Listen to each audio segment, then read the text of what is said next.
এবারে বিশ্বকাপে আর্জেন্টিনা কি কোনো ম্যাচ হেরেছে? উত্তর হচ্ছে না। এবারে বিশ্বকাপে গ্রুপ পর্বে আর্জেন্টিনা কোনো ম্যাচ ড্র করেছে? উত্তর হচ্ছে না। এবারে বিশ্বকাপে আর্জেন্টিনা কি সবগুলো ম্যাচ জিতেছে? উত্তর হচ্ছে হ্যাঁ। এবারে বিশ্বকাপে সবচেয়ে বেশি গোল করেছে কোন দল? উত্তর হচ্ছে আর্জেন্টিনা। 17টা গোল করেছে তারা। তাহলে সমস্যাটা কোথায়? সমস্যা হচ্ছে তার ডিফেন্স লাইন।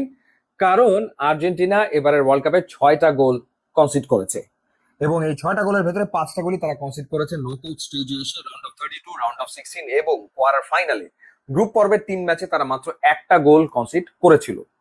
তো এই যে যে সমস্যাটা, সেই সমস্যাটা থেকে আসলে বেরিয়ে আসতে পারছে না আর্জেন্টিনা। পরপর 3 ম্যাচে আমরা আসলে সেটা দেখেছি। কিন্তু তার যে অ্যাটাকিং লাইন, তার যে মিডফিল্ড, তারা তো তাদের কাজটা করছে বলেই 17টা গোল হয়েছে। এখন 17টা গোলের ভিতরে বুঝলাম না হয় লিওনেল মেসি একাই 8টা গোল করেছে, কিন্তু সব মিলিয়ে 8জন স্কোরার, 8জন মিলে 17 গোল করেছে। এর ভিতরে লিওনেল মেসি গোল করেছে 8টা, লাউতারো মার্টিনেজ তিনি 2টো গোল করেছেন, একটা করে গোল করেছেন আরো 6জন। এমনকি আর্জেন্টিনার ডিফেন্ডাররা পর্যন্ত গোল করছেন। লিসেন্দ্রো মার্টিনেজ গোল করেছেন, ক্রিশ্চিয়ান রোমেরো গোল করেছেন। এই যে ডিফেন্ডাররা গোল করেছেন, তাহলে ঘটনাটা আসলে কি হলো? ঘটনা যেটা হলো সেটা হচ্ছে যে কোনো কোনো ম্যাচে কোনো কোনো পরিস্থিতিতে আর্জেন্টিনার সেন্টার ব্যাক যে দুইজন, তারা আসলে বক্স টু বক্স খেলছেন। তাদেরকে অপোনেন্টের বক্সে এসে হাজির হতে হচ্ছে, এবং হাজির হতেই শুধু হচ্ছে না, তাদেরকে গোলও করতে হচ্ছে। সেই বক্স টু বক্স খেলতে গিয়ে তারা অনেক সময় রাইট অন টাইম তারা আসলে ট্র্যাক ব্যাক করে আবারও ডিফেন্সে ফিরে আসতে পারছেন না, বা যখন কাউন্টার অ্যাটাক চলছে তখন তারা আসলে সেই স্পিডের সাথে পেরে উঠছেন না। এই তো ঘটনা হয়েছে। আর রাইট ব্যাক কিংবা লেফট ব্যাক পজিশনে যে দুজন খেলছেন, অর্থাৎ মেদিনা খেলছিলেন, তিনি ইনজুরিতে পড়ার পর সেখানে টালিয়াফিকোকে খেলানো হচ্ছে। আর রাইট ব্যাক পজিশনে মলিনা, মন্টিয়াল তারা খেলছেন।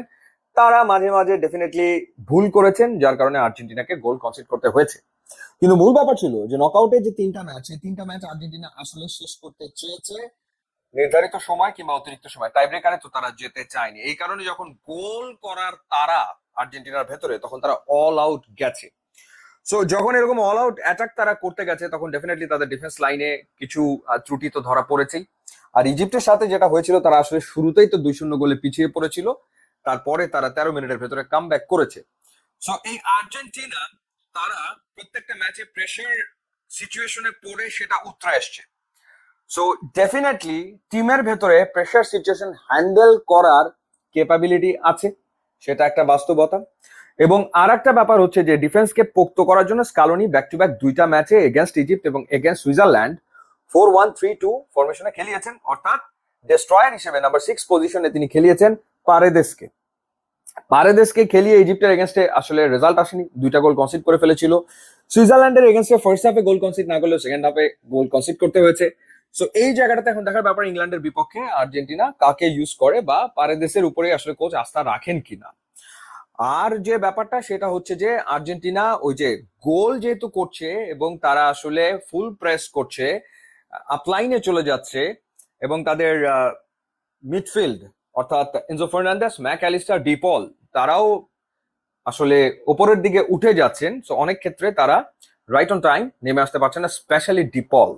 ম্যাক অ্যালিস্টার সে তার রিদমে চলে এসছে, বা এনজো ফার্নান্দেস প্রচন্ড রকম পরিশ্রম করে খেলছেন, এবং ম্যাক অ্যালিস্টার প্রবাবলি এখন মনে হচ্ছে যে হ্যাঁ তিনি তার বেস্ট ফর্মে চলে এসছেন। এনজোর ক্ষেত্রেও একই কথা প্রযোজ্য।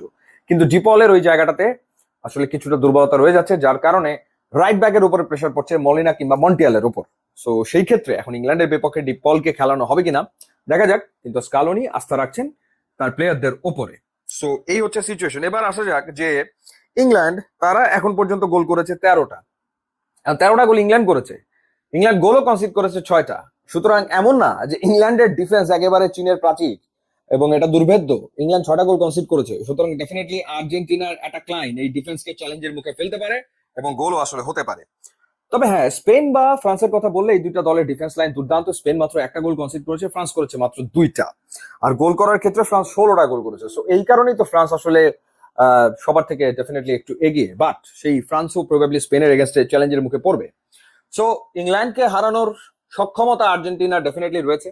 সো সেই ক্ষেত্রে ফাইনাল খেলার প্রবাবিলিটি রয়েছে, এবং তারপরে দেখা যাক ফাইনাল যদি খেলতে পারে তখন বিষয়টা কি হয়। বাট এই আর্জেন্টিনা যেভাবে করে এই পর্যন্ত এসছে, তাতে করে তাদের পক্ষে এখন ইংল্যান্ড কিংবা পরবর্তীতে স্পেন বা ফ্রান্স যদি ইংল্যান্ডের বাধা অতিক্রম করতে পারে, সেই বাধা উতরে যাওয়া অসম্ভব না, সম্ভব। সো এই আর্জেন্টিনার পক্ষে আসলে চ্যাম্পিয়ন হওয়া পসিবল। এখন দেখা যাক ইংল্যান্ডের বিপক্ষে আর্জেন্টিনা ম্যাচটা জিতে বেরিয়ে আসতে পারে কিনা।